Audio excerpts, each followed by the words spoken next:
బయటపడిన రాష్ట్రాన్ని చూసి ఓరలేక ఇంకా మళ్ళీ మాట్లాడుతున్న కాంగ్రెస్ వాళ్ళని బట్టలు ఇటు తీసుకొడతాం. బట్టలు ఏంది మీరు కొట్టేది? బట్టలు ఇటు తీసుకొట్టేది ఏంది మీరు కొట్టేది?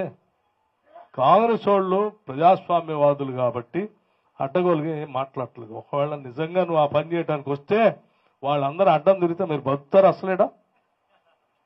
ఎందుకు అనవసరం నోరు వారేసుకుని అడ్డగోలుగా మాట్లాడేది? ఓ పద్ధతి ఉండాల. నాయకులు మాట్లాడే భాషను చూసి ప్రజలు కూడా నేర్చుకుంటారు.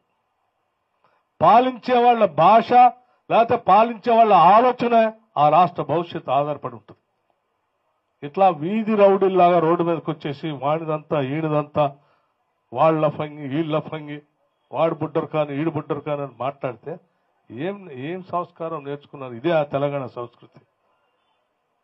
దయచేసి మిమ్మల్ని ఇప్పటికే ప్రజలు మీరు చేసిన దోపిడీని గుర్తించి తిరస్కరించారు. తిరస్కరించిన ప్రజలు మీరు అలా ఉన్నారు. పట్టుమని 10 రోజులు రాలేదు. కాంగ్రెస్ వాళ్ళు గ్యారంటీలు చేయలేదు. ఏం చేయలేదు? 10 ఏళ్లు పాలన చేశావు.